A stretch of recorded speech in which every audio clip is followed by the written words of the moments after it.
The one-shot scenario you're about to watch is The Dead Border, from the book Gateways to Terror, published by Chaosium. The content warnings for this episode can be found in the description of the video. Hello, welcome to Telling Tales. Here we spin stories of intrigue, mystery, and sometimes maybe even just a little bit of horror for your viewing pleasure. Certainly hope so.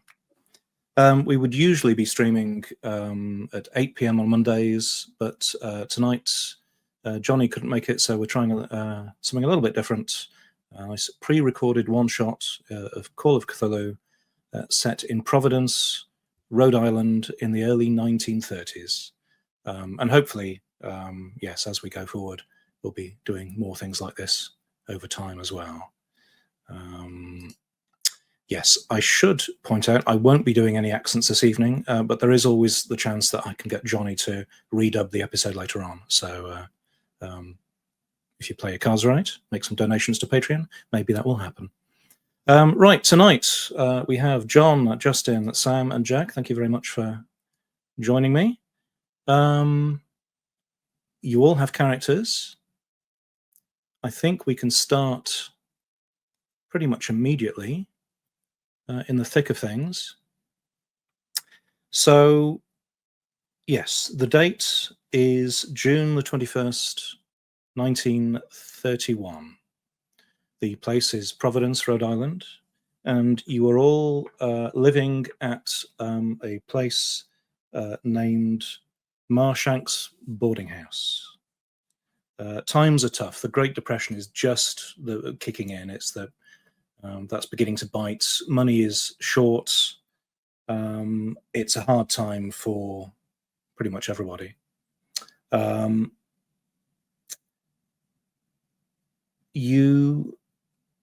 of your fellow occupants of this boarding house is a person named James Gardner.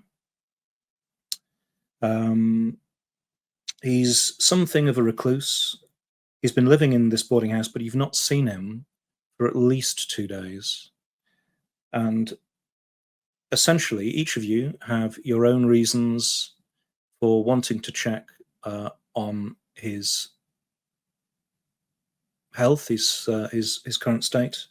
So all 4 of you are currently stood outside James Gardner's door on the 3rd floor, as in first, second, third, or ground first, second, the top one of this boarding house in Providence.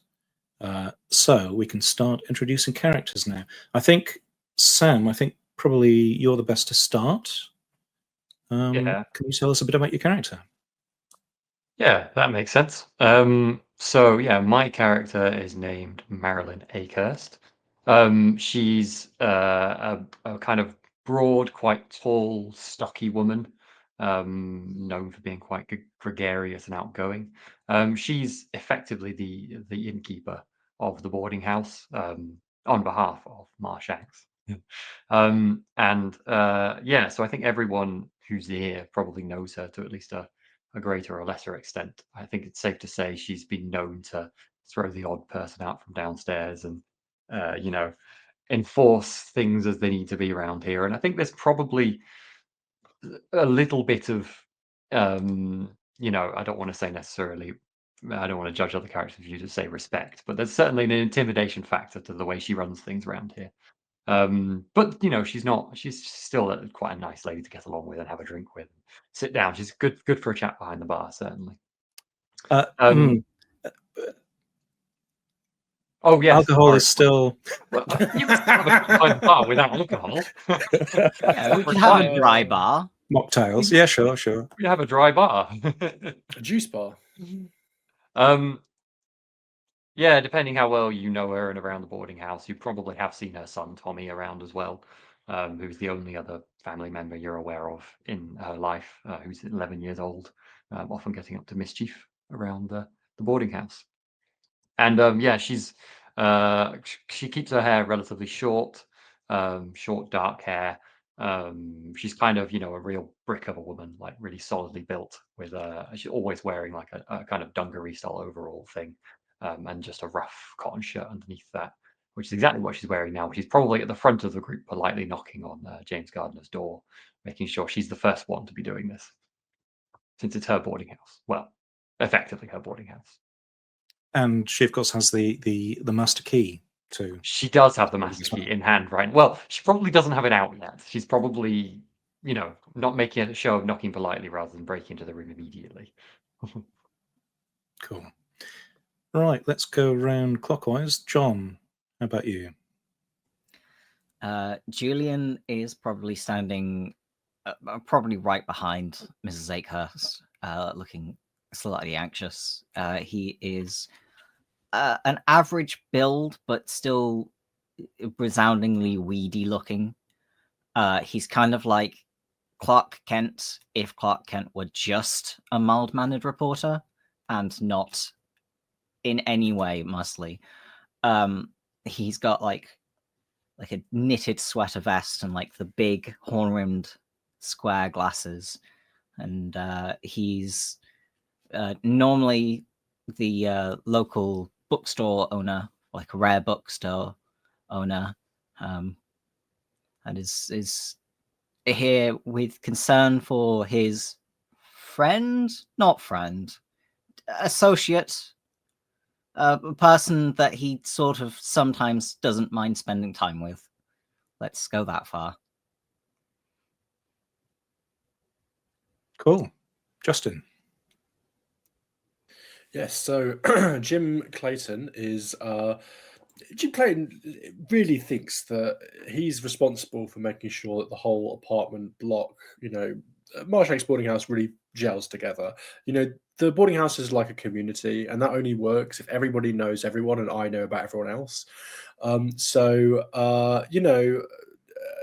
Broadly, I get on well with everyone. Some people will call me nosy, or some people jokingly slam the door in my face sometimes, but really we're all a family here, and that's important. And the only person who's been really difficult to try and connect with, and I know everyone else really appreciates me helping out, is this Gardner person who is really, really rudely not engaging, and maybe they're doing something that they want to hide.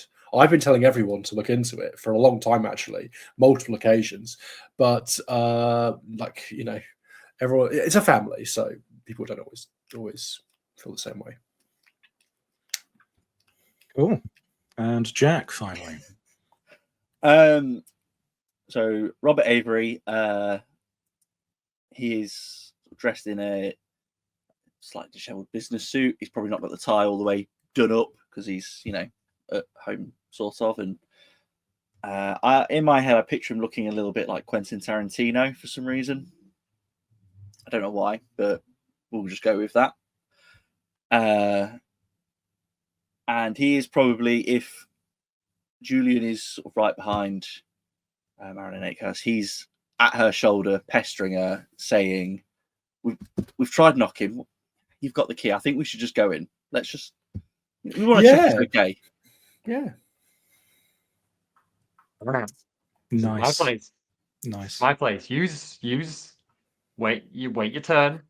He wouldn't be Shush now. upset. He wouldn't be upset. We're just She leans concerned over. checking on him.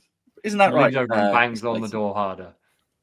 We have tried knocking Mrs. Akehurst. I'm just worried that something might be wrong. And Mrs. Akehurst gives you like a firm look, and she's always like really like. What if someone's broken in and hurt him? Loud What if and firm people? And there's a on the knock on fire? the door, she knocks quite loudly, and then she goes, "Mr. Gardner, Mr. Gardner," in a really polite voice. I'll shut up to hear if there's a response. There is no response. It is silent. Robert will bump on the door and shout, "James, open up!" And then I'm guessing there's no response. There is no response to that either. But people can give me a spot hidden roll. Oh yeah, any occasion to spot hidden things. I think I'm listening, so I won't make it. Hey, Oh, I fail. I succeed. Sam, what did you say? Sorry. I was listening. I was saying. Oh, sure. For the Okay. sake of not everyone making a roll.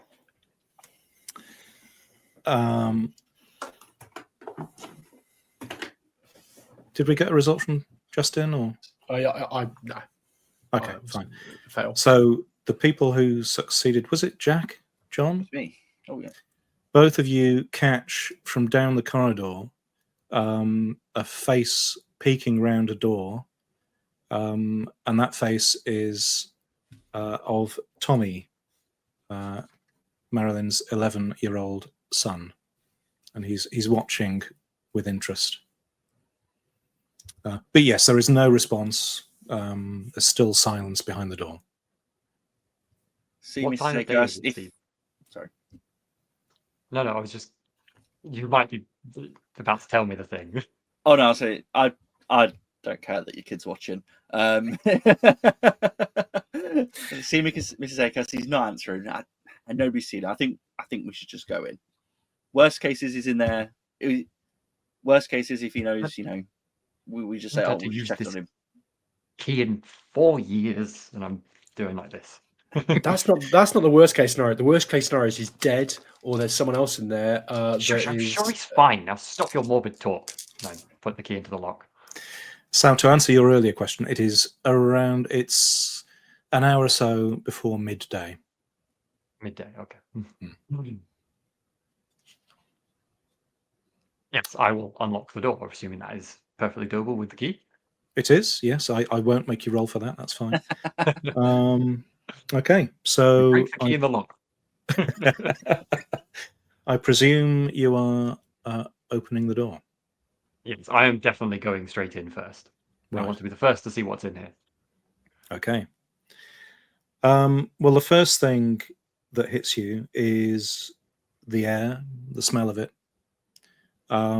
There's the scent of sort of a waxy scent of burnt out candles.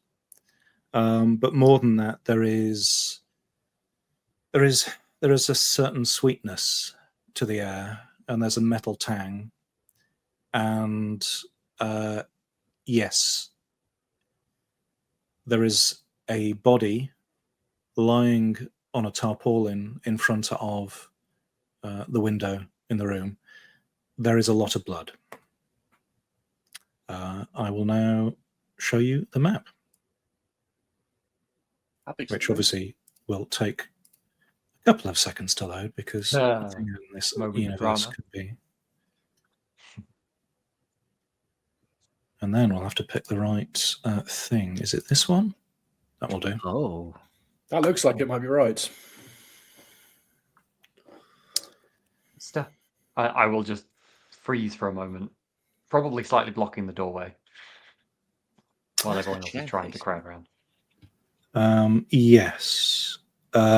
So the figure looks like they've fallen over from a kneeling position. They are wearing clothes that you've probably seen Gardner in before. Green tweed coat and a brown sweater vest. Yes, not looking great. And time for a sanity roll, please. Mm-hmm.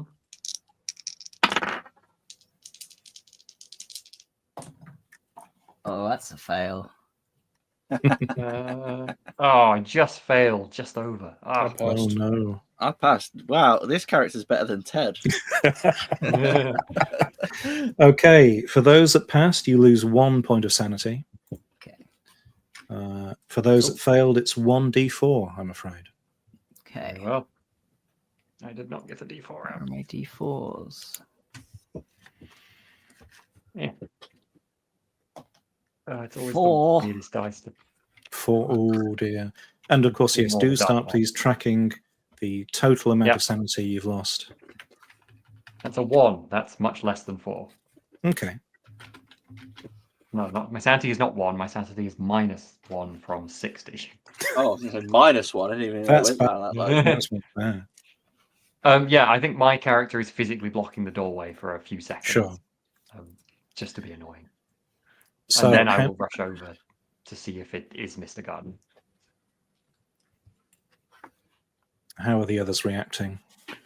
I think if I've dealt with it okay, I might also be interested in rushing over and like seeing if it is like, does he look like he's been dead a while or not? Sure. My character's done a lot of outdoor survivally, hunting-y type stuff. He's quite outdoorsy, so even if he hasn't got like a lot, he probably knows the difference between a freshly killed animal and one that's been sitting there for a long time and started to stiffen up and things. That's my argument, at least. Okay. John, Jack, what are you doing? I think I got hit pretty hard with that sound tea, so I think I'm just gonna sort of reel back and stay in the doorway, Sure. like just looking in horror.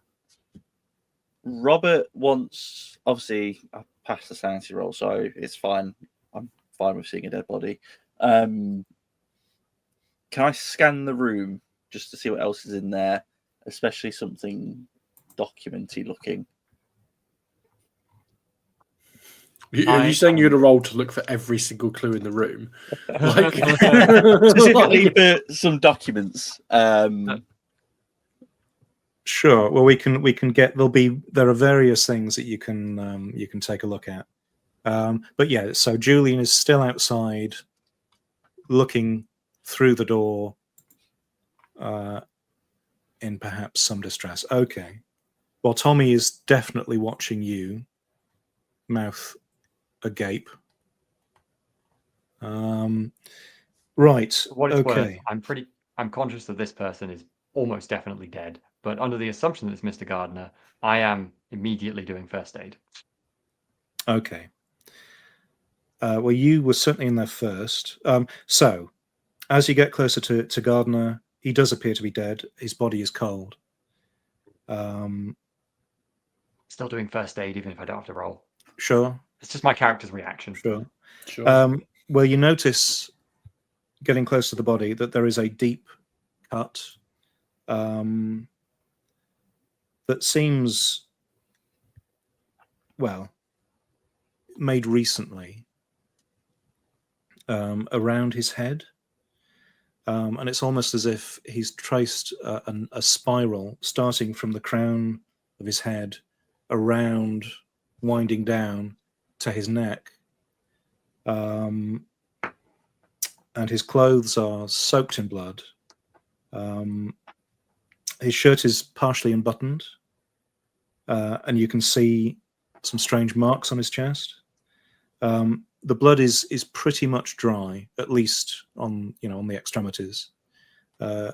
So that suggests that it took place some days ago. Now then, you were both, Justin. Jim has survival. You were attempting first aid. Could you give me those rolls, please?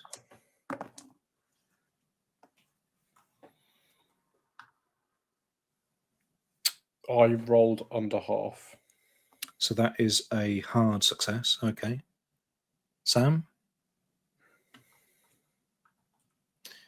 Sorry, I kind of thought my first aid roll didn't matter. That will make. Oh, well, tell might learn you what, give something us from a it, spot aren't you? hidden instead. Okay, I guess I am. Yeah. While attempting first aid, failing first aid, obviously. My spot hidden, I succeed. That is not one off a hard success. One off a hard Do I- success. Yeah, I know. I'm going to spend luck. Might as well. I will be kind and say you don't need to. Okay, that's kind of. Okay, so from your study of the body, you learn some more things. The wounds on the head and neck are deep and appear hastily made. And blood loss was severe and inevitably fatal once the neck was slashed. He does have older scars on his body. You saw them underneath his shirt. They seem to have been made over the course of some months. Some are fresher than others. It's pretty obvious that these wounds were self-inflicted. His right hand is covered in blood. And the spiraling cut around his head yes, appears to have been begun at the top of the crown, worked down to the neck, and it seems likely that he's had to, presuming he was using some sort of knife, swap it between hands to carry on the motion. But the neck wound was delivered in a swift and violent manner. For the spot hidden results, yes, so again, you see that he's got these scarification markings across the back of his hands, on his legs and arms, and across his torso. They look like small spirals.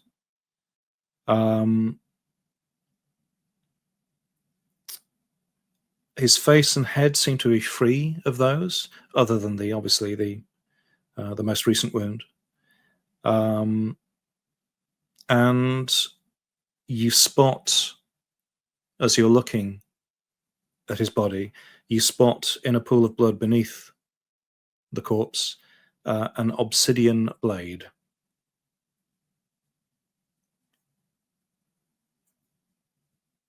Why I am not succeeding at saving him, or even really think I'm going to, obviously. But I am. He is definitely dead. I am above the body, going like, Mr. Gardner. Just kind of slightly panicking now. Sure. Let's, Jack. I will describe. You're clearly looking around the rest of the room to see what's. Yeah, there. I mean, I'm not going to be rifling through the papers just yet, but sure. seeing if there's like anything. Well, I can describe the points of interest. Yes. So, as you can see on the little map there's a wardrobe, there's a bed, there's a nightstand, quite an ornate bookcase that divides the room in two a bit and provides a little sort of sleeping alcove thing. There's the window, radiator below it, table and chairs. There's an upholstered chair, wall-mounted cabinets and a counter with a little cooking stove thing at the bottom right there,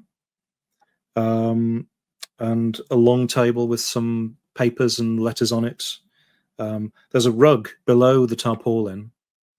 There's a rug that looks pretty fancy. There's some candles and paper on the tarpaulin in front of him, and of course, yeah, obviously there's the body as well. So, of those, what's taking your interest, Robert? What is Robert aiming for? He was going to try and somewhat sneakily head towards the papers on the desk. Okay. And see if he can spot anything of interest of him, to him. Sure. Presumably you've read my character sheet, so you know there is documents that will be of interest to him potentially. Have I read your character sheet? Have you? Yeah. I have read your character sheet. Yeah. Okay. Yes, I have read your character sheet. That is fine. Yes. Have you read your character sheet? No, because it doesn't say that. Oh, Robert can't actually read. This is going to be interesting. Wow. Okay. Right. Well, you get to the long table by the door. It's quite organised. There's piles of correspondence, and there's a little wooden holder for paper and pens and that sort of thing. There's a hat on the corner of the table as well, and you find various letters. Looking through them, you find a note you find a note from yourself that he had sent Gardner, asking him whether the ledgers had been finished. And yes, in that note, you suggested that you really needed them quite quickly, and getting them back as soon as possible was a priority. That note was dated June the 14th, that is 7 days ago. Obviously, you recognize that note immediately. There's a note from a bank manager, Gardner's bank manager, in Scotland, saying that the funds in his account are dwindling, and warns that unless he takes measures to address the situation, Gardner's account will be cleaned out within the next 6 months. And there's various other bits and pieces of correspondence there as well. There is a folded note that is addressed to Marilyn. I will put the note from myself into my pocket. Sure. And hope nobody really sees that. I don't mind doing a stealth roll or something. But I'm hoping everyone's a bit preoccupied with the dead body in the room. But I can do a roll as well. Is anybody likely to? We can do opposed stealth, maybe if. I might be. You know. Keeping an eye on things? Family. I'm not. You know. I'm seeing what people's reactions are. You know. Sure. It's in character for you. Yeah. The desk is also quite close to the door, so maybe I could see it. Yeah, because you hadn't actually gone in the room, have you? So Yeah. I will say But that I may be just staring at the body in horror. I so. will say that I've rolled a 3 for my spot. So, Okay. Well, this will be an opposed roll. So yeah, Robert, if you want to roll your stealth, so 3 presumably is like an extreme success or something. I mean, yeah. Okay. Yeah. I got a 94. Okay, that is not right. I don't think that's a fumble. I think you miss your pocket and it falls on the floor. You actually throw it directly at Jim Clinton. Nice. Okay, yes, Jim, you spot Robert. Loudly as you try and get it into the pocket. Takes 3 attempts. The loud part quiet, the quiet part loud. Beautiful. Okay. What you got there, Robert? Oh, it was just something I put under his door the other day to see if he was okay, and I figured I might as well save the paper. Really? It is. Times are tight, but I thought I've obviously lost my job, but I thought times weren't so tight for you that you were going around saving paper. Well, you know, you never know. Save the trees. That's what they say. Would you both shush? A man is dead. What? Well, I'm just saying, you know, why is he dead? What happened? I'm, you know, exactly. We can't. The police will want to see all of the evidence, and we should go and find that and organize it for them. I'm gonna sort of look about the corridor and shout, "Tommy, go wait for your mom downstairs." So Tommy hears this. You know, the walls are thin, the door's open. And at the mention of police, he says, should I go and get them? I can run and get the police. I'm going to look from eye to eye. I'm not going to suggest it first. Do I hear this, Steve, or am I not hearing? Yeah, sure. I think it's a small place. I think like I'm sufficiently shocked I don't reply directly to Tommy, but I'll just nod to Julian. Yeah, it's a good idea, Tommy. And with that, Tommy nods and runs off downstairs and out the building. So yes, I'm gonna now step into the room and close the door behind me so that no one else wandering through the corridors gets sight of this.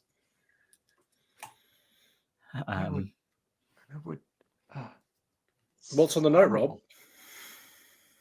Just can I see it? It was just a note seeing if he's okay and telling him to knock on my door when he's next available. Just checking in on him, but can I have a look? You don't need to have a look. Is there anything else on the desk? Let me just double check. I will do a more thorough search of the desk now that I've essentially.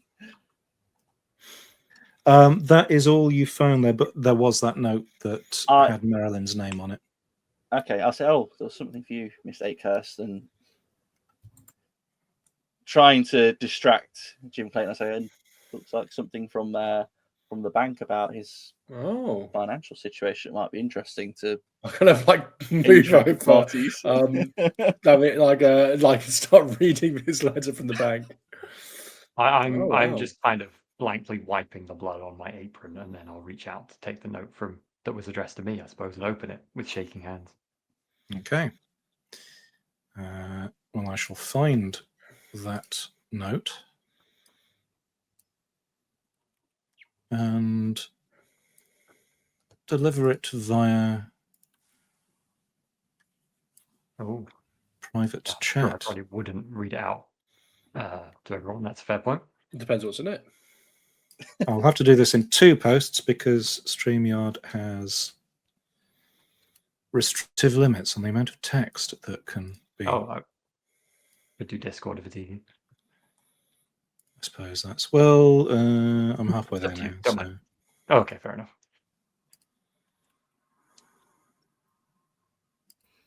There we go. Should we? Well, I'm going to purposefully not read it. I don't know what Justin and Jack are planning. We can't collapse the. I could just full screen it. There we go. Oh, you can collapse the. Come on. There you go. The side, the side window, this little tab thing. Or maybe that's just for me and Steve. Oh, possibly. Yeah, I don't see it. If I full screen, then that hides the chat. Wait, this thing to Marilyn is only Marilyn reading it. So far, I mean, unless yeah, I'm just Jim reading is this out. stood behind. It's safe to say Yeah, I'm it could not. be. I'm not holding this and reading it out or anything. Sure, yeah. Right. Who's doing so? Yes, who's doing what now? Julian, probably. You've got some. You've come into the room now. I think it's safe to say Marilyn is actively crying as she reads the note. She's Okay. kind of moved over to lean against the table in one side of the room and is like just dripping tears onto the note. Oh, I feel like the 1930s gentlemanly sensibilities about a crying woman might lead me to try and usher you out of the room. But if you even start to make a move towards me, suggest that, I will glare at you. Okay. But I don't Okay. stop crying. In that case, I will. I'm going to start glancing around for what books he might have out, First. because I don't really want to look at the body. Fair. Sure. Where are you aiming at in particular? Obviously, there's a massive bookcase, but yes, wardrobe, bed, nightstand, bookcase. I've table. clocked a book on his nightstand. Sure. That is of particular. Oh, it might be of particular interest. I mean, at least I'm gonna look at the book and look at his the nightstand in general. I think. Okay. Well, yes. Approaching the nightstand, you can see pretty rapidly that there is there's a book on the top of it, and it is entitled "The Dreamer's Dictionary." It is a book that you recognise. Yes. Are you doing anything? Are you opening the nightstand itself? Yes, I'm going to look through it. Okay. You find another journal in there, a handwritten one, and you find a small corked bottle of liquid and a small vial containing an off-white powder. Oh, okay. I'm going to start looking through the journal. Okay. Right. Well, that will take you, say, 5 minutes or so. But it seems to be a dream journal.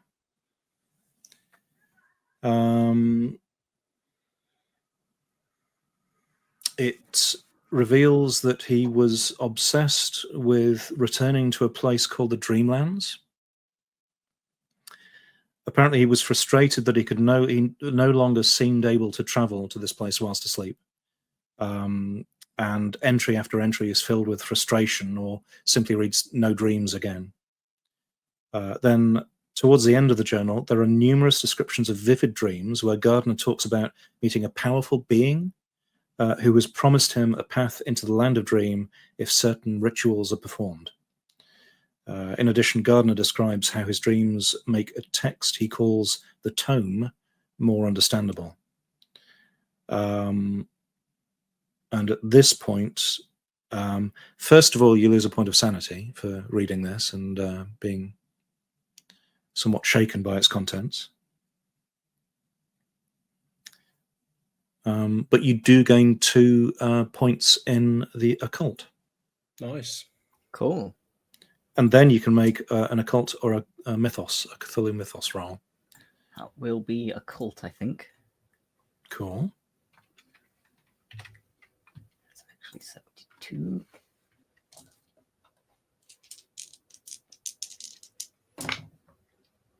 Oh my god. That is a fail, but I feel like I have to push because my score is so high. Surely I can't fail twice in a row. So how does this? Let's decide the consequences of a fail for this push. Maybe another point of sand loss. That's what I was thinking. Yeah. Okay. Cool. That is a hard success. Cool. Yes. So, I mean, it does seem as if Gardner was actually in these dreams, that he was indeed in contact with some sort of dream entity or person. And whilst the unnamed person seems to have been changing their appearance in the varying dreams, it seems to have been the same entity throughout them. And whoever or whatever it was, it obviously had a lasting influence on Gardner, and it drove him to delve into the dark arts. So that's what you get. I think Marilyn has been the crying in the corner has been relatively short-lived, and a thought has just occurred to her. She's kind of twigged on the conversation that Mr. Avery and Mr. Clayton were having a moment before. I think she rounds on Mr. Clayton with realizing suddenly that he was being coy about the letter that he had, with a sudden kind of frightening anger, and says, "What was in that note, Mr. Avery?"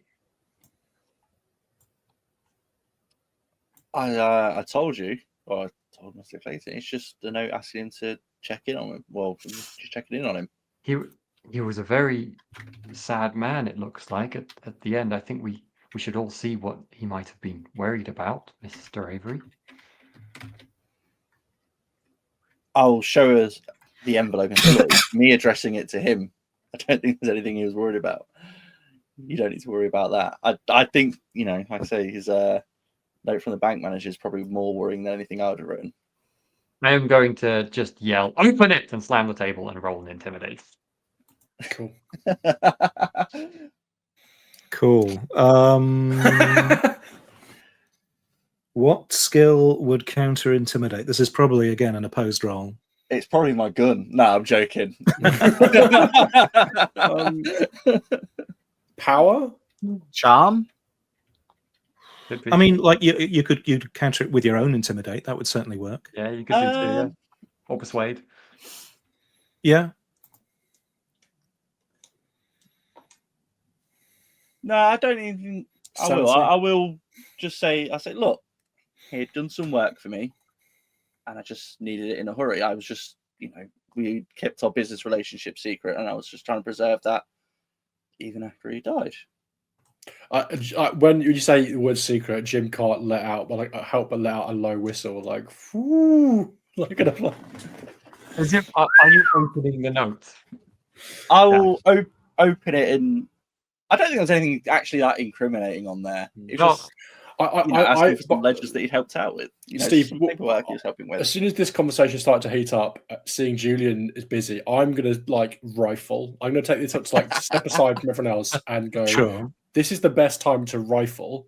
And given that Julian's on the bed, which is going to be my number one rifling spot, and these two are by the door, I'm probably going to choose the wardrobe as sure, one of the better spots far away from people to start rifling. So just that's while that's happening, that I've got the wardrobe open and looking inside it while I'm letting that low whistle out. Nice. Just you don't have to do it now, but that's where I am. I think it fits in. Cool. Yeah, so you open the wardrobe.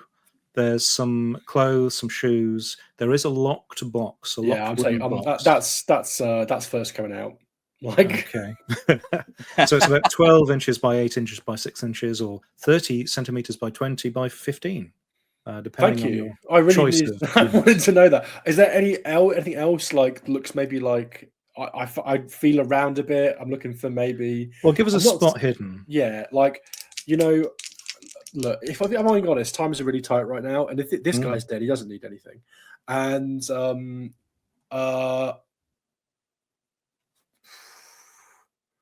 I fail my spot hidden.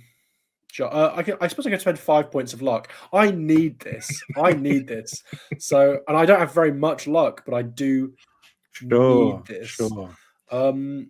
You are literally down on your luck from the sounds of it. Yeah, I don't remember how much luck I rolled. I think I rolled. You will roll 30, 30. as I recall. Yeah, yes, that's right. So I'll be down to 25 luck, Right. and that's a pass. That's probably fine. Okay. Well, there is something that catches your eye in the bottom of the wardrobe. I've put like the box under my arm. Sure.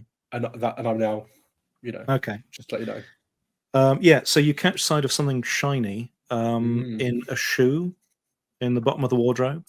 That'll get sufficiently secreted. Well, I'm not even don't even look at that. It's like shiny. That's good. Well, it's a .32 revolver, and it's loaded with 6 bullets. Fair enough. Again, all the more. I thought I'll pick it up and go. Yeah, I mean, there's a market for revolvers. That's all I know. And look, the rent is due soon, and again, as I said, don't have a job. So take this revolver from this dead man's room. What could possibly go wrong? Look, he didn't get shot. So as far as I know, this has nothing pertinent to the case. No one cares about this. That's my revolver now. I can sell that. Well, I'm aware I'm kind of currently engaged with Robert, so I think at best I could have a spot hidden, or if you want to say no to this entirely. But basically, Marilyn's frustration at Mr. Avery wasn't that he was not telling everything that was in the note; it's that he was messing with things that were in the room. Oh, right. Now both Julian and I can't see Justin's character's name at the moment.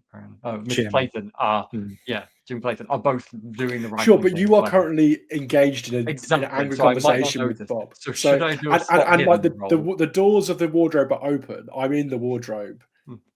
I'm happy. At all.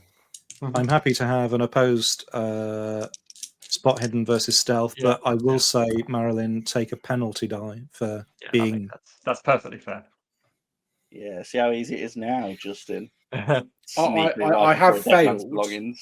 Okay. I rolled 54 over 40. I also failed. Standard fail for me too. Okay. In which case, I don't think you spot anything. Yeah. But I am going to be very like I pocket the revolver, but I'm like taking the box over to probably the table. So it is obvious that I've got something in my hands. Okay, sure. And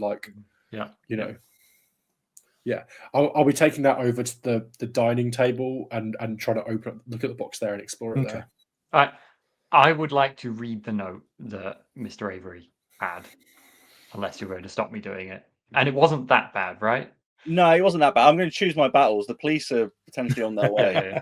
Not that that's relevant to anything with Robert Avery anyhow, but he's a legitimate businessman. So, yeah. Yeah. In that case, I think I will read it from. It sounded like it was just like a business deal that you were hurrying. So I think I will slightly look slightly ashamed and just be like, apologies. Let me just check I hand it back to you without saying anything else. It's fine. Yes, it's basically, have the ledgers been finished? They need them back as soon as possible. That's basically the gist of it. It doesn't sound like the sort of thing that would have caused this to me. So, okay, so I think we're around to Robert. What's Robert doing now? Well, I guess just after finishing that, I guess so. The ledgers, I don't think are going to be anything to do with this. So if anyone does see them, I just, could really use them. Ledgers, I kind of say, slipping up. Okay. Just some business we were doing. Sure. What kind of business do you do? I say, kind of like examining the dimensions of this box, trying to see how it opens. Just imports, exports, bit of this and that. But I've got some very pushy clients. Sure. Maybe at Okay. this Well, point, Steve, I'll twig the note that's between the candles and reach that. oh, sure. Yes, I should have. Don't think I knew I'd picked that up forget yet. something. Good God. Yes. There are 2 candles. There are black candles that have burnt out pretty much. In John made a face.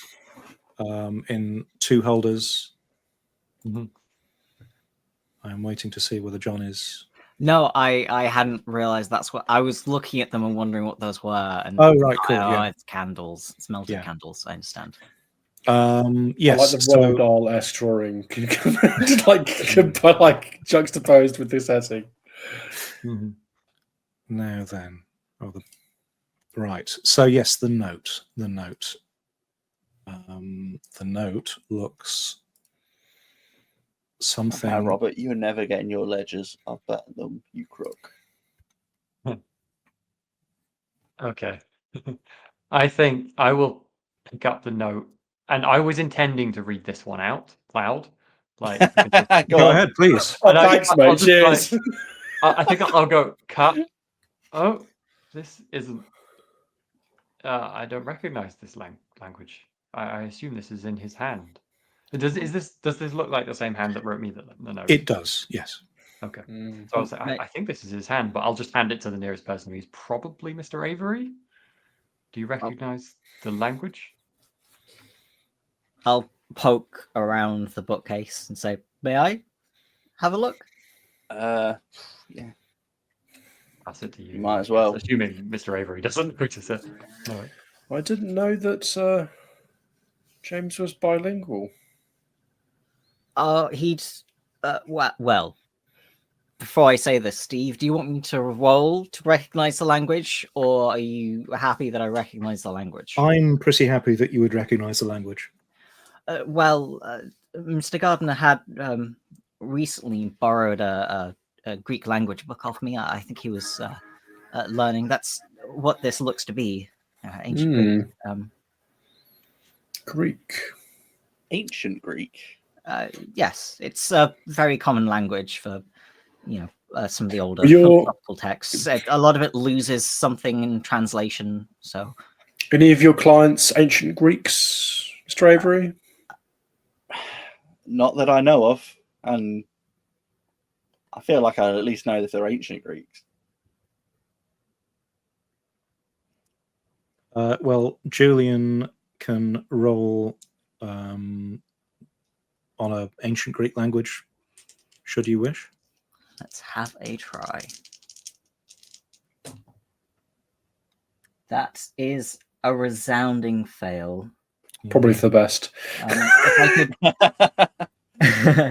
could, if anyone finds the copy of a primer of Greek vocabulary that I lent Mr. Gardner last week, then I could probably have a better go at it. But unfortunately, it eludes me. Bookcase? You can always push and spend luck, but equally, yes, other options are available. Why don't you try sounding it out aloud?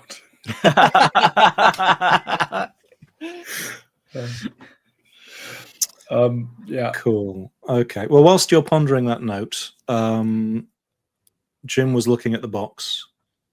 Yeah. How does it open? If it doesn't open, how do I find a way to unlock it? Well, if you had locksmith, you could give it a go. You could smash it. I think, or yeah. you could try a knowledge roll. Yeah, a knowledge roll would be my best choice in this situation. Is that like an education type roll, or? I think it's the same as int. It's basically your int score. Okay. Justin, is Jim doing this like obviously with Yeah, I'm everyone? on like the kitchen table looking over the box. I've rolled a So 29 people on my go for it. Yeah, which is under half my int. Okay, I'll let you do this first, but I have good locksmith, so I might come over if you. Okay, cool. Yeah, I'm looking at it. I've rolled under half my int. I don't know if that's helpful. Oh yeah, certainly. Well, it's pretty obvious. Like, this is a locked box. Okay. It belongs to James. Perhaps he has a key. yeah. That would be my next request, which was, has anyone seen the key? And then I kind of look pointedly at the body with like side eyes. I think Like, Marilyn is possibly like, while this conversation is going on, is possibly like knelt next to the body and is like just like gently like patted his head once or twice, and then on you saying that, we'll kind of just go, yes, okay, and then open his jacket and just cautiously see if there's a you handling the body. I'm like, inside. I'm like staring really wide eyed, like, oh, that's a level of familiarity with a corpse that I wouldn't personally in my head. Yeah, I will look for the Okay. key, but also anything else that I find. Sure. So as I say, you'd spotted the knife earlier, the bloody knife.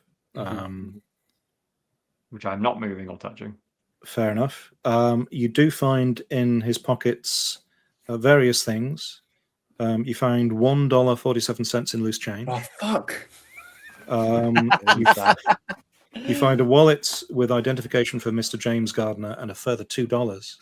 Fuck! There's a pack of matches, unlabeled. There are 6 matches left. But there is also a keychain with a key to the room and a small additional key that might be suitable for some sort of cash box style thing. We'll very carefully remove the chain from his person and probably go to unlock the lockbox myself. Where'd you do the cash? I just put those back. Right, okay, cool. I don't think I even opened them. I'm looking for the key, but I probably haven't got the one out, so you saw it, obviously. You might have. I mean, if I would have, I was looking. So if you like took some cash out and then put it back, I would like noted. Like, you know. I didn't do that.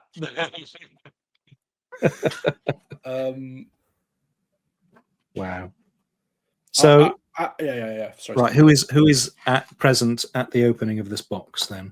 I think me and Marilyn definitely. Is Mr. Avery there, or is he? Really wants to find these ledgers. Yeah, so Okay. We'll come back to you in looking at the bookshelf or something. Sure, yeah. Okay. Well, we'll just open this box then. Why do I feel like that? Who's witnessing the opening of the box? Miss Akehurst, I've got to say this thing's really upset me. I'm really, this house is like a family, and I don't even know, like, it's really going to take it out of me, this. I don't even know how it's going to, like, how am I going to go out and look for jobs when Mrs. Akehurst is crying again. I don't know how I'm going to handle it. I don't know if I'll be able to, and I've got the rent due, and it's just terrible, isn't it? Just terrible. So you're saying this as you open the box? Yeah. Inside the box is a sewing kit, some personal grooming items, and $128. And especially because I'd lent Gardner all this money. For the record, $128. So a month room and half board is about $15. It's quite a lot. I'm like, look at Miss Marilyn, look at Miss Akehurst. Is there anything else in there when I open the box? Like anything? There's no information or anything that would. No, that it's just money and some personal effects. Okay. I will more or less immediately close the box and lock it again. Okay, all right. Did Miss Akehurst, do you know if Gardner had any next of kin? Did he list that? Honestly, he was a very private man. He never told me about them, and it's not like we asked for tenants. But I'm sure the police will look to track them down. So yes, well, it should remain safe for whoever. Sure, no, of course.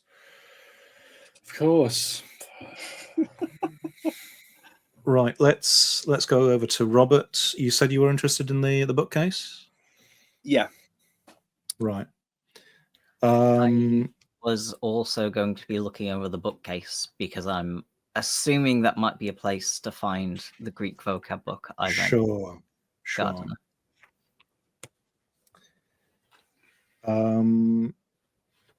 Okay. So the bookcase, it looks like a really nice bookcase, actually. It's not, it's solidly built and really quite ornately carved. It's got glass-fronted doors, and carved into the upright mouldings that support the doors on either side are the busts of 2 flute-playing cherubs. So, it's not your IKEA. I don't think IKEA do that sort of thing now. No. Anyway, there's a drawer at the bottom of the unit. There's inside there's a clean bedsheet and a pillowcase. On the shelves, there are a whole series of books. Most of them are like finance and banking. There are a few travel books for obscure places. There are a couple of books that are of more of the sort of occult nature. 2 of those are Myths and Legends of Ancient Greece and Rome by E.M. Behrens, and The Interpretation of Dreams by Sigmund Freud. Again, 2 of those books there, Julian probably recognizes. Yes. The top shelf doesn't have enough books to fill it. There is a bookend on there that looks a bit unusual. Kind of a weird, squat, fair, strange sort of bloated creature sitting on a pedestal, a dais. Very odd. Weird wings, tentacles. It's pretty ugly.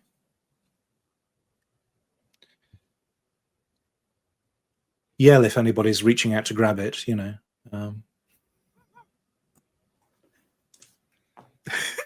No. I don't think we need to, really. What's this thing made of? Oof. Hard to say. Could be expensive, though. Again, there are several things in this room that look, pretty expensive if one were to do an appraise roll on various items. Their worth might be discovered. There is something odd about the bookcase, though. So Julian and Robert, if you want to give me an intelligence roll.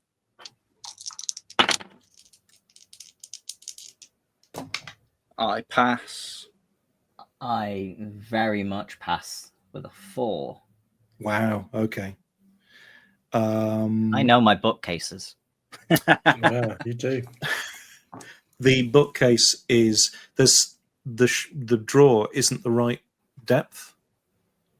There is something about the construction of this that there's just not all of the space is counted for. It seems as if there might well be some hidden compartment or something like that.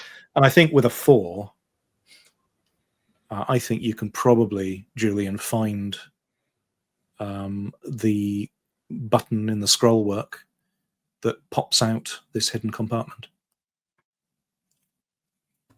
I will push that button. Cool. Presumably from where we were in the room, we couldn't see this, or I couldn't see this. I'm assuming I'm still at the body. It's on the other side of the bookcase. Is that right? Or is it on? I'm just figuring out which side of the bookcase you access this from. Is it the bedside or the room side? Sorry. It is probably the bedside. We can put the map back. Yeah, sorry. So I'm still on the right side, so I can't see, but I'm guessing everyone else might be. I'm just trying to get in my head what I'm witnessing. Sure. So yes, so the secret panel opens up, and inside you can see various things. There is a book named Primer in Greek Vocabulary. There are 2 accounting ledgers and a whole series of receipts. There is another obsidian knife. This one is clean. And then there is a bundle of silk cloth. It has another book inside it. I'm going to make sure my hands are very clean and not covered in blood. And Sure. then I'm going to unwrap the silk. Okay. You find there's another book in there, and it is also written in Greek. And this one is titled The Book of Dream Memories. Robert, what are you doing? Did you say the accounting ledgers were in there? Would I imagine that? No, you didn't. Yes, the 2 accounting ledgers and a whole bunch of receipts are in there. You would know that, yes, these receipts have been forged, and one of the books has been cooked. So yes, you are quite pleased, I imagine, to see those. I am quite pleased. I will take those and say, and not say anything, and just sort of. Counting ledgers are quite big, I think, so I can't really just put them in my pocket, but just hold them, sort of, Sure. not draw attention to them. And I'll ask Julian, what is that? More ancient Greek? Yes, I guess this is what he wanted the vocab book for.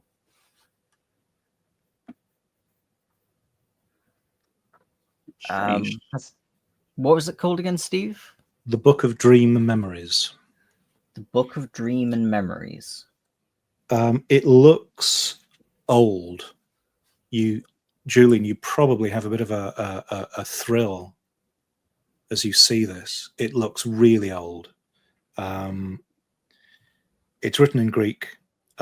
It's not the. I don't even know whether you've heard of it before.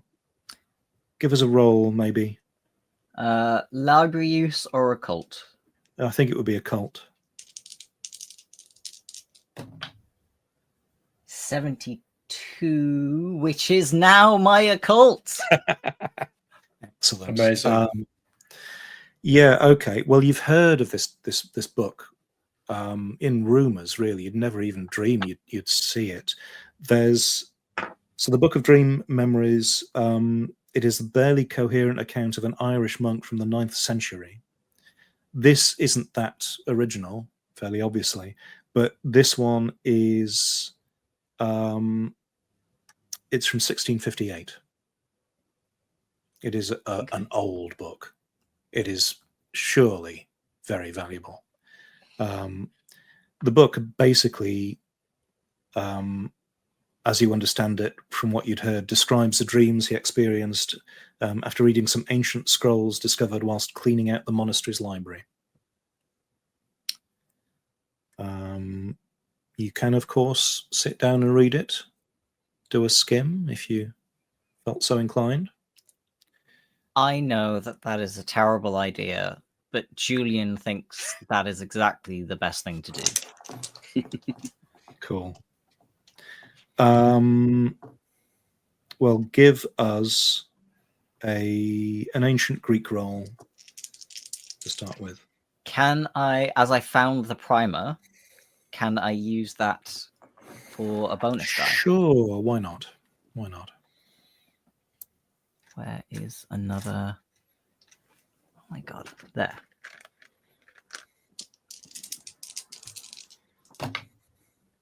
Ooh, that's a 6. Oof. Under 40, which is an extreme success. Excellent. Just what you want to extreme succeed there. Yeah. Really read this book so well. Now let's think do an intelligence roll to see how well I comprehend it. Right, how are we doing? Right, So, the details are confusing, as one might expect of transcribed dreams. The writer claims to be making regular visits in his dreams to a place he calls the Dreamland. It suggests that the writer was having dreams in which they were reading a dream book. And sections of the Book of Dream Memories appear to be an attempt to write down what was seen in this dream book. There's a bookmark in the book. On that particular page, there seem to be instructions on how to enter this dream realm. And the writing on the scrap of paper is basically a copy of that, a transcript of that. And there are some diagrams near that page showing spiral shapes drawn upon a human body. Now, that was just a standard. That was for a standard success. You do get some more. You can see there are clearly chants and instructions written down. And one of them seems to be a magical means of entering the dreamland, involving an obsidian knife, speaking aloud the chant found on that bookmarked page, whilst the petitioner must, in quotes, free thy mind from thy fleshy prison and render thy body still. The page showing the spiral diagrams appears to be another ritual which the petitioner must first perform to ensure thy vessel is pure and prepared as living armor.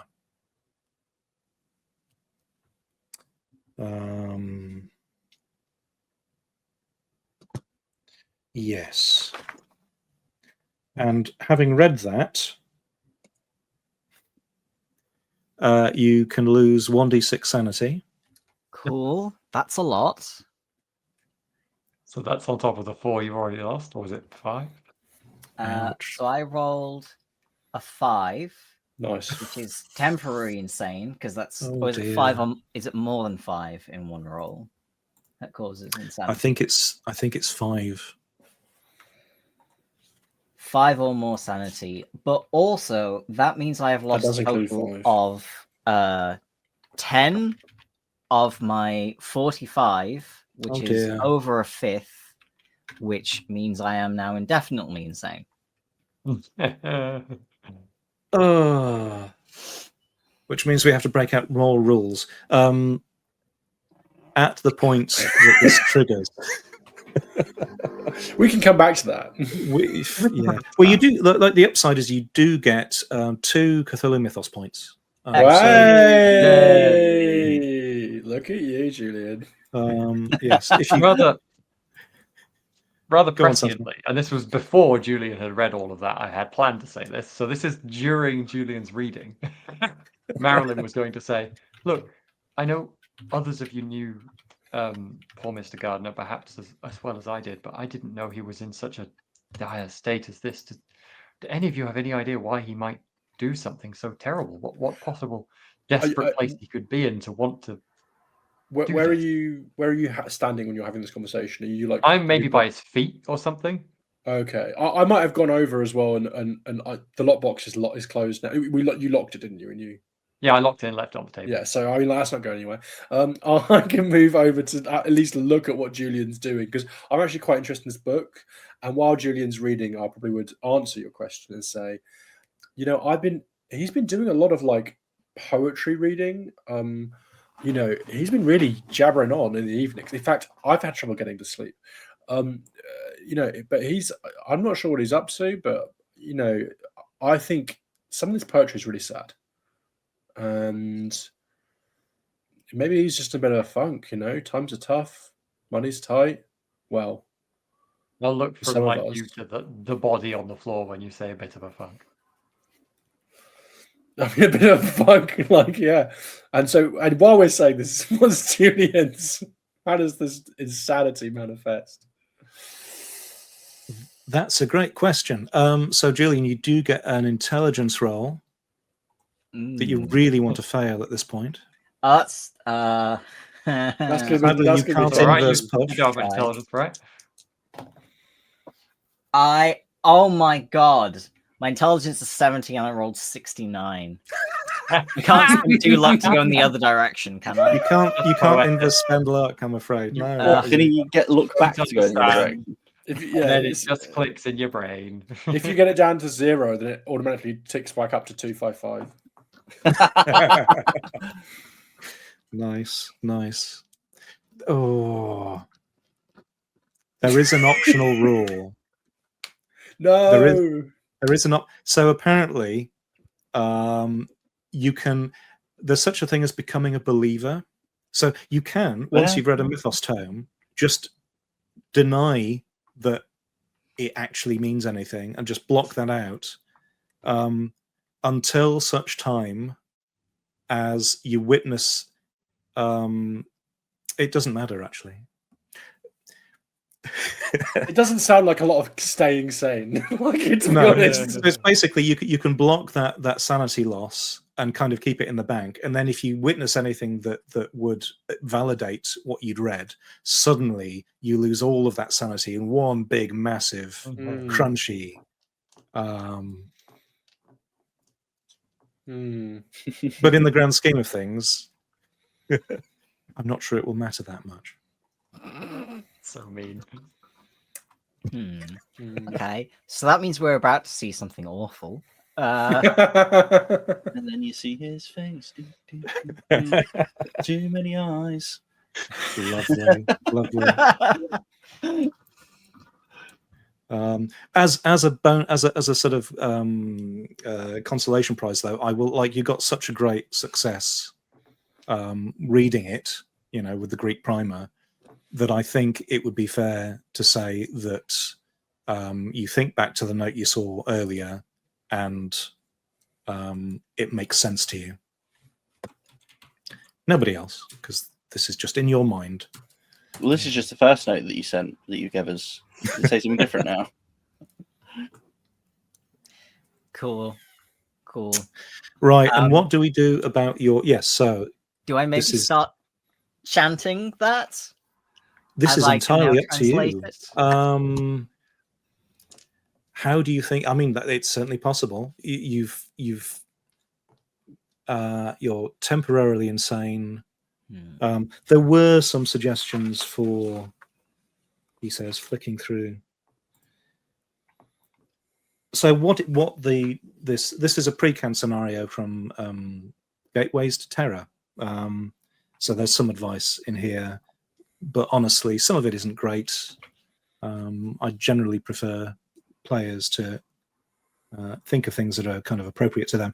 But in here, the initial reaction suggests, yes, babbling some sort of protective phrase they read in one of their occult books, but for a bout of madness, you might become obsessed with getting hold or keeping a hold of the book you're holding. I think you are now very protective towards that book. That makes sense. And nobody notices any different because they just assume all bookshop keepers are like this. I mean, I'm pretty sure he's going to look a bit wild-eyed. No? Well, Robert, you probably twig that something has gone on there. You probably sense that his demeanor has shifted. I think I could probably maybe was looking at the book over his shoulder, but not really reading it too much. Sure. Just by seeing the pictures and maybe hearing this conversation and sort of say, the guy's, from what he's reading, I can see why it was unhinged. And then I'll say, Julian maybe looking a bit unhinged, and then go, are you okay? I will point out the two of you are mirrors of each other, both of you clutching these books to your chest.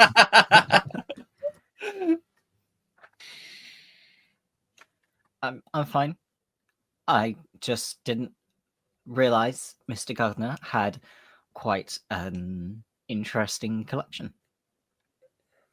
Sure, you've got close the book and wrap it in the silk and hold it. Nice. I think this conversation will draw me over. Did you say reading, Mr. Avery? Has he been reading something that made him... Yeah. Mrs. Zimmerman, why don't you show them what was in the book? It was, well... Should we start with your books first, Robert? You going to show and tell? These are just business arrangements. These are just books about, finances and things like that. I think what's in the book Mr. Simmons holding is probably a little bit more personal. It's all Greek to me. Well, just look at the pictures and then look at the body and maybe see some inspiration. Where are people standing in the room at the moment? And I'll switch back. I think I'm at the bottom of the bookshelf, kind of between the door and the bookshelf. I was sitting on the bed while I was reading. Okay. Robert? Probably between the two. Probably wasn't sitting on the bed, but stood up somewhere. I think we're all kind of crowded in that area because I'd come over to look at what Julian was up to. I think I'm last there, so I'm pretty closest to the door. Okay. I think that's right. Well, you can. as time has gone on in this place, the shadows, the sunlight streaming through the window, and the shadows have been shifting around. And Marilyn, as you sort of, you glance towards the window, the sunlight is streaming directly through. It looks like the sun is now directly overhead. It is midday. You hear a noise from your right-hand side, and the body is moving. And Level 3. there is a sound of sort of limbs unsticking themselves from the dried blood on the tarpaulin, and this figure slowly gets to its feet. I think I will be like going, Mr. Gardner, I thought you were dead. The skin on Mr. Gardner's head, the spiral that he'd cut, starts to slip wetly away and peel away from his head, like the skin of a rotting fruit, to leave the raw flesh beneath. His lidless eyes stare at you, and he shrieks quite horrifyingly. I don't think he's the only one. Yeah. Yeah, I think I'm still screaming as well, to be fair. Yeah, time for another SAN roll. Yeah, Reasonable. that seems very reasonable. This one I don't do so well in. Oh, yeah, I definitely fail this one. Yeah, I fail. Yeah, fail.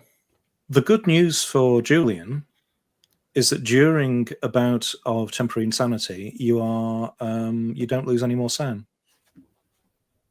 Class. Fine. Yeah. So who's how about everybody else? Yeah, Yeah, no, I failed.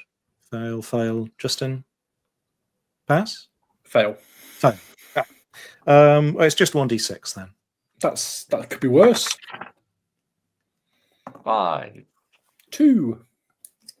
That's really low in my mind for this Yeah. happening, personally.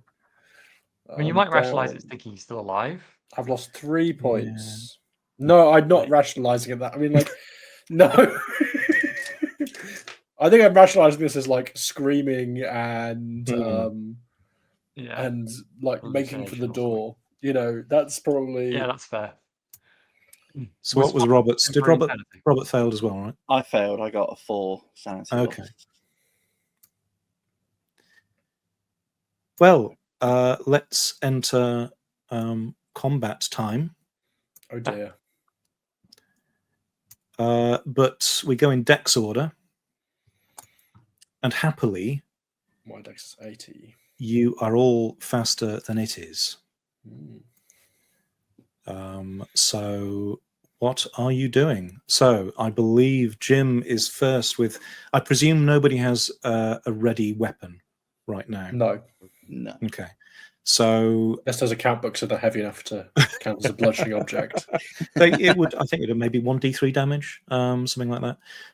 Yes, so Jim, you are first. I'm going to run for the door. Like, I mean, I'm pushing past Miss Akehurst in order to get out of this thing. Yeah. I might be pushing. I might like. It might be easy to push Akehurst out through the door as well to get out. But yeah, that's my route. The door, whether or not that is through Miss Akehurst or not. Okay. Probably What was that, Sam? Sorry. Sorry, I just said you can probably get round me. That was all I was saying. Okay, sure. I mean, maybe like this room is fairly cramped, so maybe a dex roll would be appropriate. Push it towards it. Yeah, I can. I'm make a dex roll. I don't think I'm someone who could be pushed very easily. You don't think you're someone who could be pushed? My strength is 70. I don't know what your strength is. Well, I rolled well under half my dex, so Okay. maybe I spring from 1 foot around, dodging around, and like shout, like just screaming, thrown out the door. And And Are you not leaving the door probably- open or closed? Yeah, I'm not actually. That's no, I'm not gonna. Marilyn, I presume you didn't lock the door. No, just shut. Okay. Oh, I think Julian shut it. Oh, sorry. Yeah. Oh, you're right. Yeah, in that case, I have to open the door. Do I have to? Does that delay me in any way getting out of the room, or? I rolled 23 under 80 in my decks, just as a kind of. I don't know if that alacrity matters in this situation, or. I think I'll it's look for fine. see I whether think it you gets can get stuck. outside. Cool. I won't close it behind me, no. And Okay. I think I would make it at least halfway down the corridor before I turn around to see if anyone else has followed me. Sure. I think next up is Robert. So in the case where Dex scores match for initiative, you go off basically combat proficiency. And I calculated this that I think in terms of fight plus firearms, Robert has a better score than Marilyn does. That doesn't mean I'm going to fight it though. I'm not going to push Marilyn towards it. 'Cause that's Good. Oh, I should have thought of that. you don't need So to what run are you faster than doing? the monster. You just got to run faster than everyone else. Mm-hmm. Probably.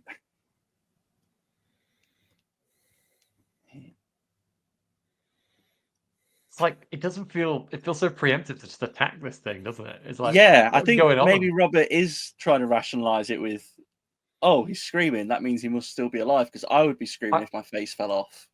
I was gonna ask, Yeah. is this scream like a Yeah. human scream, Steve, or is it like a Oh totally God, eldritch, unnatural scream? it's horrendous. But I don't think most people have a good gauge on what counts as an eldritch scream. Is it the sort of noise I think you would imagine vocal cords making, or not? Not for very long. Okay. fair enough. It's Difficult ear to splitting. It is rationalise it. harsh. Yeah. It's so hard to know what you do. I'm still stuck at what Marilyn's going to do. I think stand there and die sounds like what's going to happen. Like, That's what I'm going for at the moment. Well, this is it. I failed my roll as well, so maybe that is the reaction of just being like, Yeah. Freeze. yeah, and sort of say, James, oh my god. Weirdly, he's going to ask if he's okay Okay. in a nonsensical way of, don't tell anyone about the books. yeah, I just came to pick up my ledgers. Okay. Well, in which case, let's go to Marilyn. What are you doing? So Marilyn got 5 sanity loss in one go. Does that mean I have the temporary insanity thing going on? That might define what I do now. So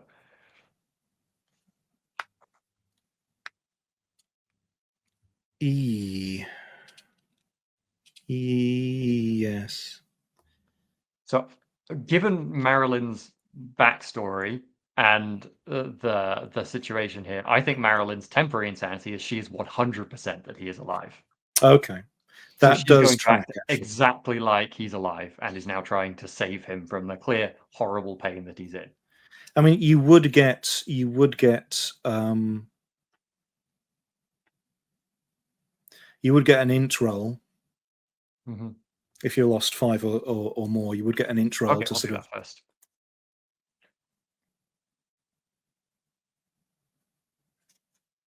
I succeed at intelligence with a 1. Oh God. So I follow through with my plan then. Yeah. It tracks with the character sheet. Yeah, she's. Oh, no. I guess another first aid roll. I don't think I need to make the roll. It's in. That's what I'm trying to do. Sure. So you're going towards him and. Yeah, I'm trying to help him physically. I'm trying to be Right. Oh no. stop the bleeding, get him to lie down again. Oh no. Okay. I think I can see this as That's well not good. from the hallway, I guess. You've ran halfway down the corridor. Now you're just sort of being Stop. nosy and poking Yeah. through. Well, Oh, that, yeah, again, that that's tracks. my character. Yeah. Right. John, what's Julian doing? Chanting in the corner, probably. Yeah, like you have a great time. Julian has just if this is Mr. Gardner, Julian has just stolen his book. So Julian is going to clutch the book to his chest and try and make for the door. And Okay. probably shout, like, you can't You can't have it back, James. Precious. Oh boy. I wonder if Steve's GM perspective was expecting us all to just think that Mr. Gardner was still alive, or sort of behave like he was here. I didn't presume to. I thought it was a possibility that, you know. Yeah. Anyway, right. In which case, I suppose it can. Yeah, a dex roll then, I guess, Yep. for Julian to me. try to. Yeah. Yeah. Reasonable. That's the wrong one. Oh, I don't have good dex. I mean, I'm not in the way anymore, so. But I guess I'm you still probably got it still right. in the way though. Yeah, Robert. If I yeah. sort of stood. That's a fail. Okay. 71 over 40. Oh my family are gonna die. So perhaps you trip up or stumble, or you don't get to the door. I'm happy for him to have barged into me as well. Sure. And, Okay. like, Yeah. I think that's more dramatic. Well, now we've run out of players' turns. And then soon we'll run out of players. Maybe. So yes, what does the monster do? If there's any consolation, I'm trying to help him to the ground, so I might sort of be in a brawly position, if that helps my case at all. If you see what I mean. What? Right. So Right. Marilyn is right in front of him. Yeah, well, what I'm saying is, if he's like suddenly going to reach out to try and lash at me, I arguably have an advantage because I'm sort of trying to hold him to calm him. Okay. If that helps me at all, it might not. But you are well within arm's reach of him as well. Oh yeah, I'm almost hugging him. Yeah. Well, I think.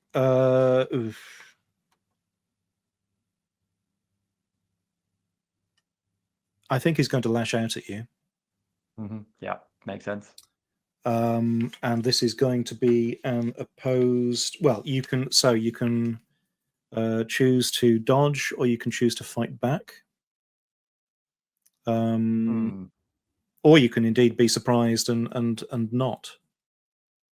But yes, basically in melee combat, they're mostly opposed rolls, and you can either you can either choose to dodge or fight back. I know it doesn't quite follow through with the whole I think he might be alive thing, but I think I want to fight back. And it's sort of this context of where you're like half desperate and half just like Sure. not believing, but you're still physically like, like shaking someone to hope that they're alive sort of thing.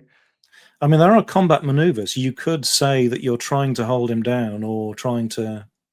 Oh yeah, that's what I want to do. Physically Okay. press him to the ground. Right. Which means that I now need to read more. Apologies. Build one. Are you build one as well? Yeah, I'm built one as well. Right. Okay. Then that means you're both the same size. So that means both people roll with no penalty or bonus dice. He is going to just try to push you away. This is going to be a brawl roll, I think. If you're trying to physically restrain them, is that going to be strength? That strength seems reasonable. Yeah, It does. Yeah, I should probably use strength. Yeah. Okay. Well, I rolled bad. Right, as in failure, or yeah, I failed. Okay. I don't know if I can push in this circumstance. Well, you're all breaking. You can't push in opposed rolls now. Can't push. Yeah. Well, he rolls a 20 under his fighting skill of 50, which is a hard success, so he definitely wins. He is going to do some damage to you. Fair. That is, oh dear, 7 points of damage. Oof, ouch. Where is Which my health? You have 15, don't you? 15. Okay, yeah, so I'm not over half. Yes, Marilyn is built. I've got a lot of size. So this is just damage. It's not a major wound, but he's sort of, swept an arm at you, and you've gone flying. Yeah, I'm like across. I imagine I'm on the right hand side, like smashed against those cupboards now or Yeah. something. And we return to the top. Oh no, hang on. That was his action. Sure. So back to Jim. What's Jim doing? Is it possible to delay your action? It is, yes. I think that basically, if it became obvious that this thing was attacking people, at that point I might draw my gun and act. And so You've just had a massive crash. I think I don't know enough yet, so I think I probably would. I'm kind of there, like hanging on just to see what's going on. I don't think I know that yet, so I would like to delay until we get further on. Sure. I mean, I'll say you can ready your weapon in that delay time if you like. Yeah, sure. Okay. Robert. What's Robert doing? So presumably he's thrown her with she's not a small lady. She's thrown her with Gusto. Yes. Force to be like, okay, considering if he wasn't dead, he's even in rationalizing he's still alive, he shouldn't be that strong. Considering again his face has fallen off. Yes. Maybe that would make you stronger. I don't know. I've never had that happen to me. I think at this point, mate. I was really enjoying Robert actually having that conversation to himself. Stronger. Sorry. Again, I think I'll be like, trying to get round to Marilyn, maybe dumping the ledgers on the desk. And this might be a lot in one turn. And maybe starting to reach towards my gun. Obviously, I'm going to maybe get somewhat near him, but I don't want to get too near him, if that makes sense. So I'm sort of going from the foot of the bed-ish over to an arc, sort of round, maybe past near the desk with all the documents on. Yeah, I mean, try and get to Marilyn without getting too close to him, and also while saying, soothing words along the lines of, "Well, James, you need to calm down. She's just trying to help, mate." Okay, so you're trying to calm him down, but you're going for your gun. One hand going towards the gun, sure. And the other hand sort of, in the Chris Pratt in Jurassic World, calming the raptors, sort of. Cool. Okay. Well, trying to get to Marilyn as well and seeing she's okay. I mean, she's not looking. She's taken some damage. Crashed into the glass. Winded. Yeah. I think there's maybe some of like the cabinets on the right hand side. She's flown into those. One's flown open. A jar of pennies has tumbled out and has cracked on the floor, and there's now pennies and crockery scattered everywhere. Okay. Next up, it's Marilyn. So you're on the ground. You're winded, certainly. I might have asked Marilyn, are you okay, Mrs. Akehurst, as well, as I'm sort of... Yeah. I feel like winded me isn't responding other than going... This is such a British in this scene. brief moment of time. This is not an American scene. You all right there, Miss Vegas? It's like this is real Dawn of the Dead. Shaun of the Dead, not Dawn of the Dead. I feel like having been thrown across the room kind of probably pushed me across that line of this is not human. Like that was. Do you think that would be fair, Steve? I think so. Yes. Yeah. Yes. So it's not polite, but it is probably fair. Is he still like laying on the floor, or is he kind of half getting? What is he? Oh, he's now up. He's now up, and he is glaring with rage and focus at Julian and the bundle that Julian is carrying. Interesting. Okay, I think I'm gonna not attack this time, but what I'm gonna do is get to my feet and then grab one of the dining chairs, like hold it in front of me, like sort of lion taming pose. Yeah, lion taming style. Yeah. Yeah. Like I will smash it over his head if I have to, but I'm not attacking with it this turn. If you're Cool. away from him and he's attacking people, I think I would shoot. Like at this stage, now I've got my stuff ready, and if I could take my action now, and I think I've got a clear shot. Sure. This, he's already died once. Like I know that guy was dead. Like he can take it dying a second time. So are you aiming anywhere in particular? Are you Just I don't think I am. No, I think I'm just Cool, yeah. trying to put some bullets into it. okay? This is where I have to. So you are. This is essentially at point blank range because this room is small and Yeah, you're just outside, Yeah, which would give you a bonus die, a bonus D10. Okay, and what does that do? Is that like So basically, you roll your tens dice twice and pick the Okay. better. that's good to know.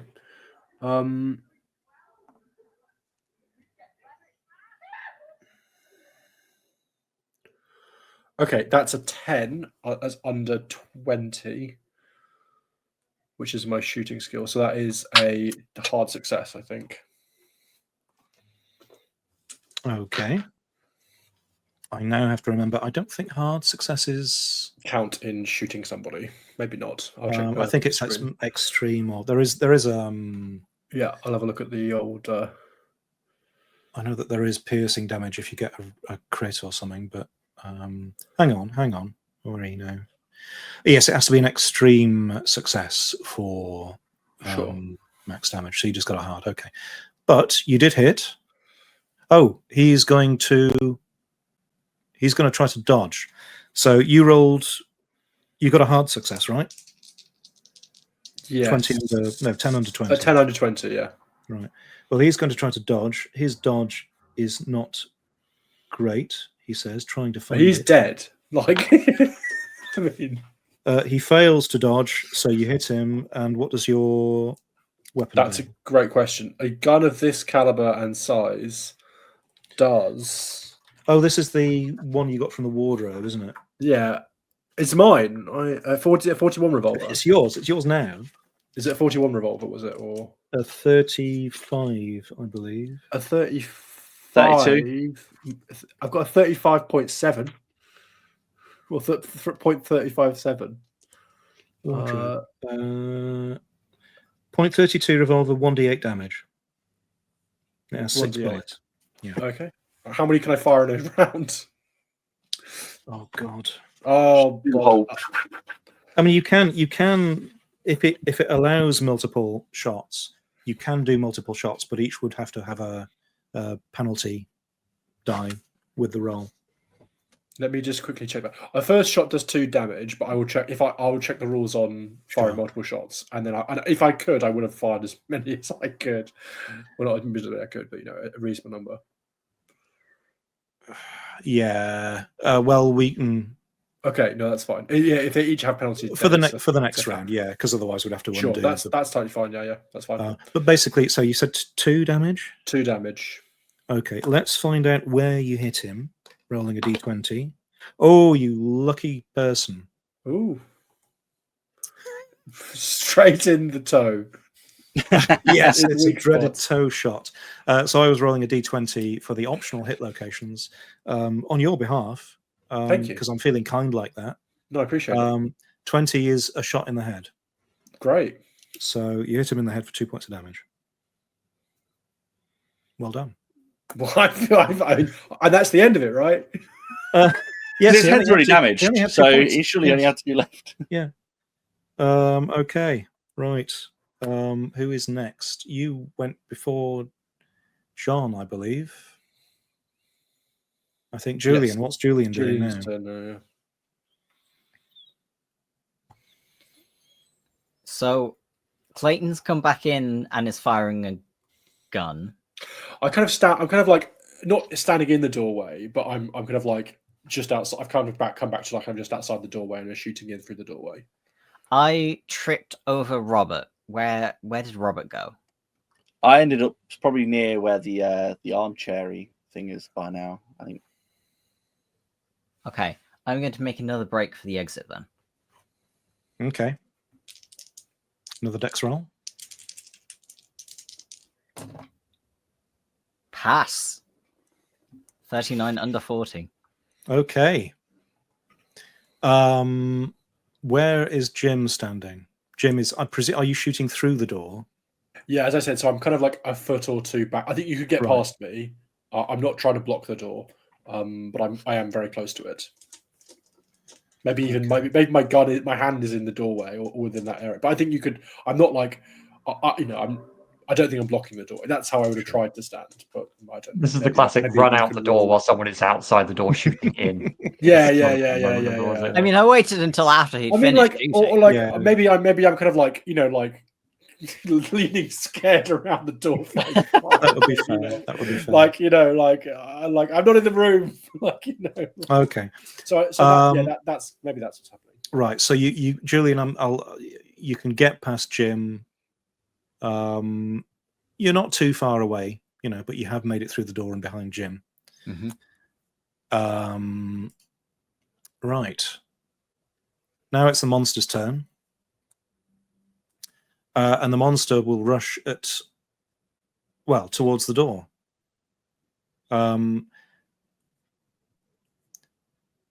Jim, you are the closest. I am definitely, yeah. Yeah. So this is going to be. He is going to again just swipe at you. Fair. You can choose to. Oh God. I've seen the table of things that I can choose to do.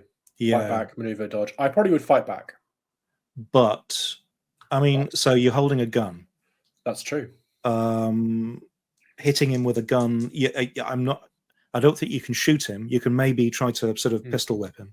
Can I try? Can I use the fighting brawl skill? Yes, that would be. Yeah. That would be my plan. Okay, so it's an opposed roll. I'll roll mine. Ooh. Okay. Oh, I'm going to spend luck. I think it's you can't spend luck on combat rolls. You can't. No, but it's fine because I failed. Okay, well, I failed by 5 points. 55 over 50. So nothing happens there. We just start tussling. Yes. You managed to screaming. Is he still screaming? Oh, probably, yes. Yes. Just in absolute rage and pain and everything else. So top of the round. Well, actually, you've got a weapon out now. Oh, but you're in. Oh God, you're in close range combat. I will try and shove him back into the room, off his feet if I can. Like a good strong shove. Yeah, that'll be an opposed strength roll. Yeah. Unless you've got. Yeah, I don't mind doing strength. I could do. Yeah, strength's best actually. So let's do that. Cool. Shove him. I rolled 57 under 70. You are a lucky so-and-so. Jim's I just rolled very lucky for the moment. He's obviously off balance. I rolled 98. So, yes, you managed to shove him. And he falls back into the room. Cool. We got this, guys. As long as we don't make any more mistakes, nothing can go wrong. Keep rolling those dice well. Right. Over to Robert.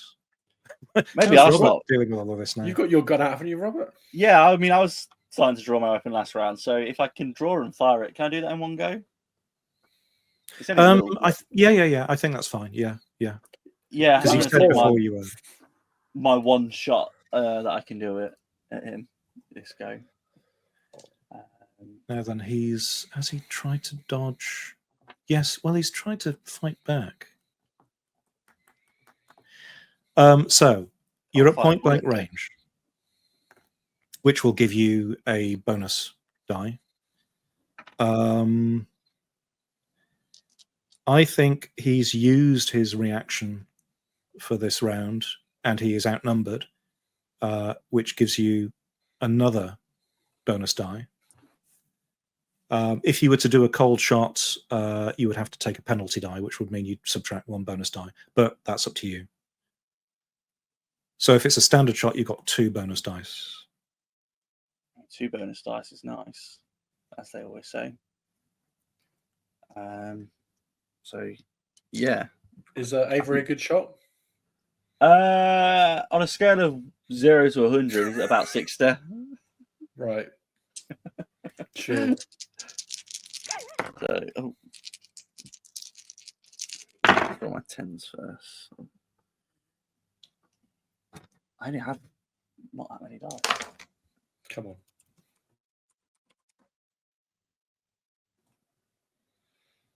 All of this accounts nonsense can go away if you just shoot this thing to Shoot the death. guy in the face. So, hey, that's a 1 on the 10s die, and a 1 on my units die. So that's a hit. 11 out of 6. Is that an extreme success? Yes, just under, because my extreme Wow. is a 12. Okay, right. That wasn't a called shot, though, was it? So No, I was just firing. roll a d20 Monster. for me, if you've got one, or I can roll one if you haven't. No, I got one. I got a 20. Is that good? It's called Cthulhu, so I don't know. It's good. It's good. It's good. Right. Extreme I'm playing as success. this guy next go. Extreme success with a gun, which is a piercing weapon, which means I have to check the rules. Extreme damage and impales. This is page 103 of the Keeper's Handbook, if you're keeping track. Bullet. So basically, you do max damage plus any bonus, but I presume for your Derringer, It's just a D6. It says here. it's a d6. So you get 6 damage straight off the bat, but also because it's a piercing weapon with an extreme success, you roll for damage again. Ooh. Nice. That's only a 2. Okay. But, you know, It's still 4 times more damage than I managed to do when I shot him in the head. 8 points of damage. Lovely. Nice. Nice round, even 10 points. Okay. so he's dead. He's not. Well, he's dead. He's been but dead he's for a still long moving. time. Yes. I got a 20, Steve. I got a 20 as well. What are the chances of that? Almost like 1 in 400. That's the same as the guy getting up after peeling his face off. Yeah. Right. So that was you. That was business. Right, Marilyn. What are you doing? I think it's time to smash the chair over this thing's head, assuming it's still moving. It is. Yes. You could possibly just place the chair on top of him and then sit on it. And That might be more able to get effective up. given my 80 size. Yeah. Blimey. I will go for smashing chair. Okay. Well, this will be a melee attack. Mm-hmm. It'll be your brawl, I guess, against. Yep. I think it will try fighting back. Mm-hmm. Surely so, I get advantage on the ground though. Yeah, and it's used its go reaction on, this why round. not? Yeah. So yes. So oh god, does this mean? Are you aiming for anywhere specifically? Is this a think call I'm just- shot? The head. I Okay. suppose. So it's a penalty die for a call shot, but it is outnumbered currently, so that's a bonus die for you. Mm-hmm. So that just So makes a even. natural roll. Okay. I succeed. Okay, is that a regular success? Regular success. Yeah. Okay. Sadly, I rolled a 16 under 50, which is a hard success Mm-hmm. for its fighting, so it does damage to you. It sort of How does this deflects. Sounds like melee attacks are really dangerous in Call of Cthulhu. Yeah, go on. Sorry, Steve, you were saying. It sort of deflects the chair and swipes at you for 3 points of damage. Ow. I am now under half. And it's now. Oh no, it's the bookstore. It's Julian. So what's Julian It's doing? the book's turn. The book's turn. Mhm. Yes. I've now managed to get out of the room. Yeah, That book street will be safer if it was away from the situation. I agree. I don't know how far away my room is, but I would really like to. You are on the second floor. You are the floor below. Tunnel. Definitely safe. I mean, there are stairs. It's fine. You can. There are stairs. There are stairs. Yeah, I think I'm going to take this book and start running back towards my room. Sure. Then you can read it. Sure. Yeah. Mhm. Oh, I can lock it in my book safe. Yeah, that's more smart. Save it for later. Okay. Monster. Monster. Yes. The monster will again get to its feet and try to rush towards the door. Cool. So if Jim is still there, Jim's still there. it's going to We've attack been you. through this dance before. It will take a swipe at you. I'm Oh fighting my God. back. I still Yes. fail 57 over 50 this time. It's getting worse. Well, that's fine because I rolled a 97. So we're back again. Back again. God, again! Again! But I think at this point, Julian, as you're rushing down the stairs, you hear a commotion, and 2 police officers are running up the stairs towards you. Well, towards the 3rd floor, and obviously directed by Tommy. So they turn up. They see Jim fighting. To be fair, I have a gun and the corpse doesn't. So, Yeah. The corpse is also missing its face. Well, Yeah. I mean, Screaming. he's a victim, clearly. It's what I'm saying. He's already been I shot mean, the twice. scream might This, change that. this guy's been shot twice. His face is missing. Who's the bad guy here? So Jim, you see the police. I shout you- help. Do you Get direct this them guy- in any way? Get him off me! Directed towards the man without a face currently grappling.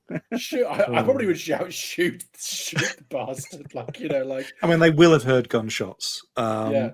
So I think they sort of, yes, they run up, they look in the room, they see this What's all monstrous, this? What's all this? bloody figure. Thing is, they have to make sanity rolls, don't they? Oh God, they do. I'm Oh so my sorry. Do they even have Sanity. You don't have to actually make sanity it's fine. scores to check? This is a faceless guy attacking some person. Oh, they do. They do have sound scores. They do have sound scores. They're both just gonna Nothing, be- nothing they haven't seen temporarily before. insane. Nothing they haven't seen before. They're both going to get 6. 1 succeeds, 1 fails. Was it D6? It was D6, wasn't it? Mhm. Oh, 4 points of sound. 1 is so there's Detective Milligan, Detective Lieutenant Milligan, Patrolman Malone. Malone is shook up, certainly. But I think it's fair to say that they start blasting. Let's wrap this up. Yeah. It's good There's a that number of people I'm with guns. engaged with I'm engaged with this target that they're now shooting. So yes, I think some of their shots, like you were weirdly lucky with hitting the head. Some of their shots plow into its body. There's weird, as those shots hit, there are like sort of the scarification, the spirals light up electric blue and seem to resist damage. But ultimately, yes, they sort of end up aiming towards its head, and with a few bullets down, they manage to stop the creature, and silence descends. And yes, I think some wild eyes, some awkward silence. How do you wrap this up? What do you say? So Julian has run off. I mean, What's I'll your start by approach here, generally? thanking the officers. Yes, profusely, I imagine. Yeah, pretty much. Marilyn, you'll get first aid attention. Yeah, I'm sprawled on the floor, quite badly injured. I think that's my Yeah. main reaction. I think, yeah, Jim is like, as soon as the opportunity to start gossiping about what just happened, we'll tell basically everything. Like, What, including Robert's ledger stuff and I can say that kind of gossip you can hold on to for a little while. There's Okay, a way, okay. You gotta savor this sort of juicy gossip. The question is, Yeah. Julian's gone. Is anyone mentioning Julian at all at this point? or are we? I don't think I on barely board? interact with Julian. I'm over not the whole saying adventure. much at all. Like he read a book and then someone dead came alive and he ran for it. Sounds like a smart guy to me. Like I think like apart from saying he can corroborate everything that happened, it just seems like he had his head screwed on properly. I'm going to pick up my ledgers before the police come in and think it's evidence. I was carrying these into the room. I carried these into the room. And then I will also, I guess, check if Marilyn's okay as well. But yeah, as long as I get out there with my ledgers. Cool. And again, yeah, I don't really care that Julian ran off with the book. Like you say, it makes sense in the situation that he ran off with. Okay, he was holding something at the time, but let me just. Who isn't holding things? Jim's got a big lockbox. You've got some books. Julian's got a book. Marilyn's holding on for dear life. I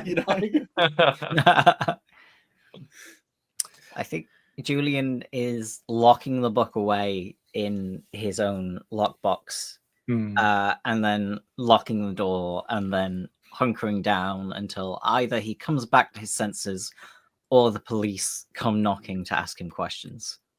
And I think we all know that you've been lending this guy books, so that book's probably yours anyway. Like, yeah. I think how many knives did we find under his body? Was it just one? There was Just one bloody under. knife. And one in the drawer, one in the body. One in the drawer. Here we go. Okay. Yeah. Have you been sourcing knives for him? That's none of Jim's business. Yeah. I don't think I will take the lockbox, but I definitely am going to be using, like, remember I saved your life last week by shooting that thing in the head as, like, you need to give me a bit more time with the rent. How does Marilyn feel towards that? Is that? Yeah, no, that might actually work. Marilyn's main focus, I think, she's probably the only one who will actually try and start to really seriously bug Julian, assuming we don't all get arrested. Marilyn will follow up with Julian about what was in the book and what was going on, and start to get Julian feeling very uncomfortable, probably, because she wants to find out what actually happened, because that was, yeah. I think Julian will answer sort of adjacently to the truth. It's a historical account of just a madman obsessed with dreams. It seems as though perhaps Mr. Gardner had read it and had taken too much from it, and had been quite affected. Clearly the man was of a compromised mental state, and there's absolutely nothing further to read into the situation. Yeah. And Marilyn doesn't buy that and continues to be a thorn in your side. Right. Okay. Well, how to wrap things up? The police, they don't really know what they saw, but clearly James Gardner had gone insane. I mean, even if it's possible for somebody to survive horrific injuries like that, not many questions are asked. It's put down as maybe the time differential of his death and his actual death, or his second death. They're glossed over. It's filed away.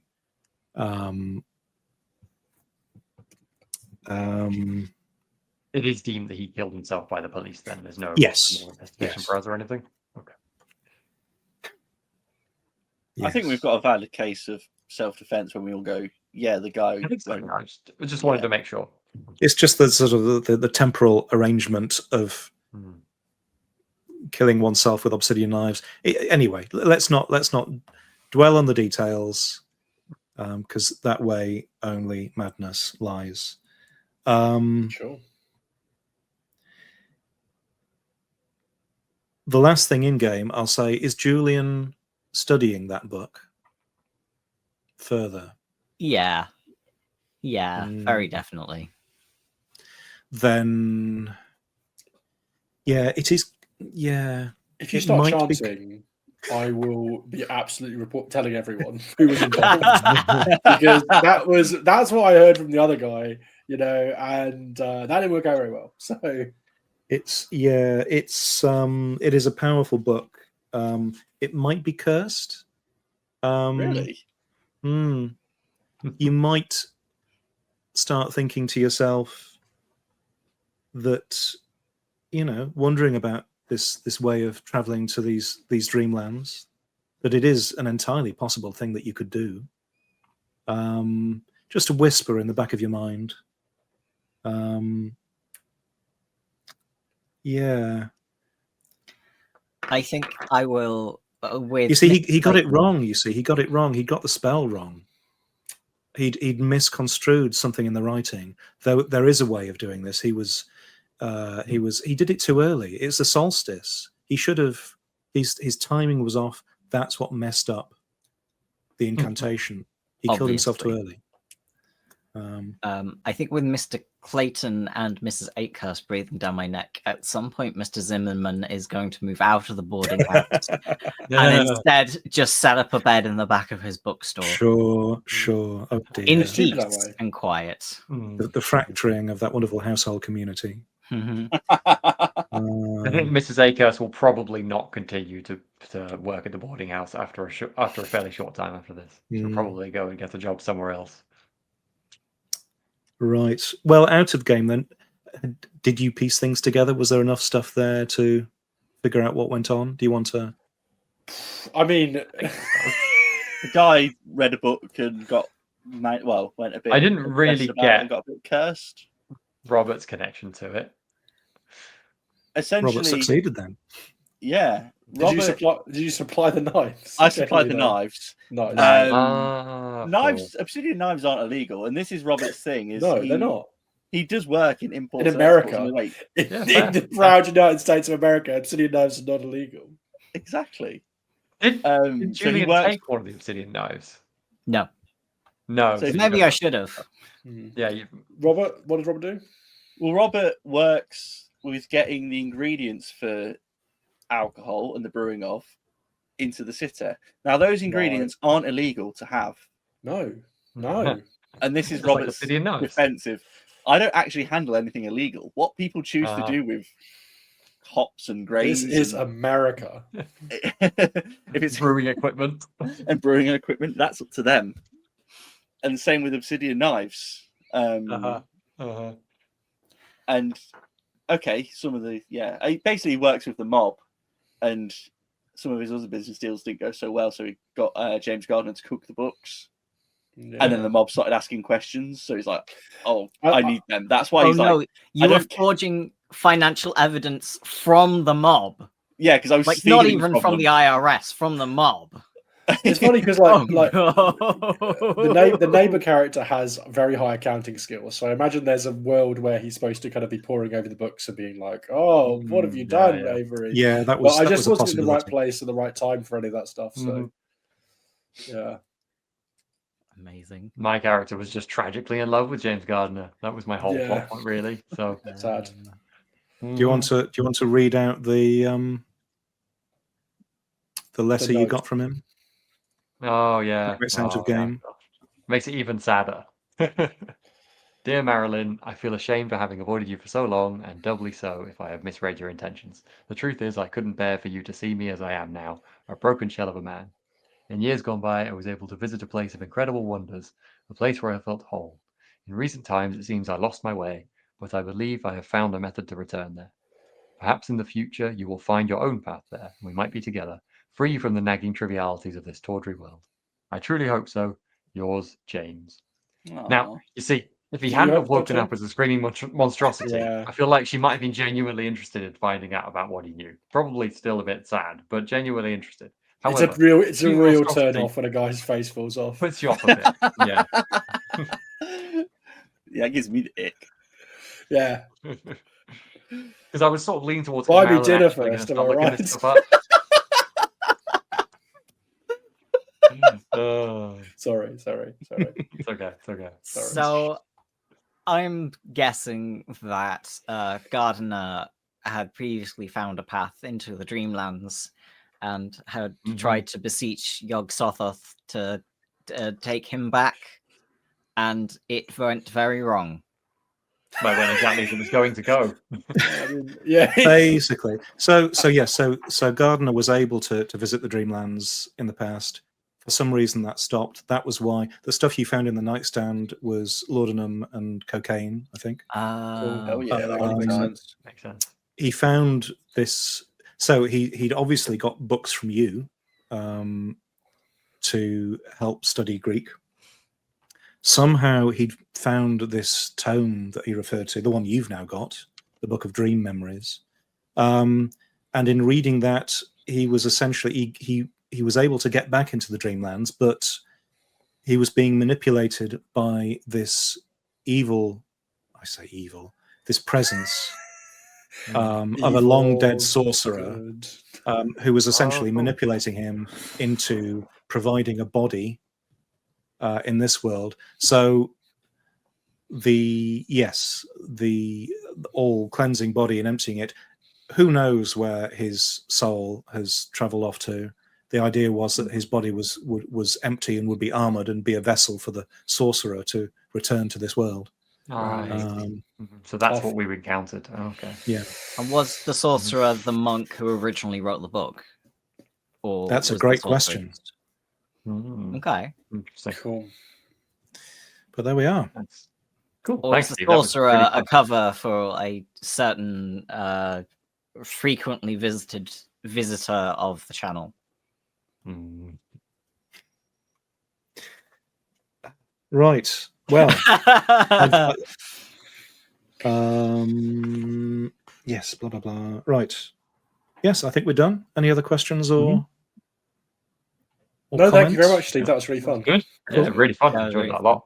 Yeah, that wasn't a 1 hour scenario, but He wasn't. He was quick though. It was quick. it was pretty quick. Yeah, pretty I neat kind of 2 hours. you did a lot. I do enjoy it when your characters interact. So I was loath to, speed things up too much. I win it. Do the thing. Thanks. That was great. So yeah, that scenario was the Dead Border in Gateways to Terror. Gateways to Terror by Chaosium. Lots of fun. And yes, hopefully we'll do more things like this on the channel going forwards. Don't know when we'll upload this, but hopefully this was essentially in lieu of an episode of Masks of Nyarlathotep, which we also run on Mondays at 8 p.m. usually. So please do tune in if you would enjoy seeing that sort of stuff. But for now, I think that's all. So thank you very much for playing and watching, and see you next time.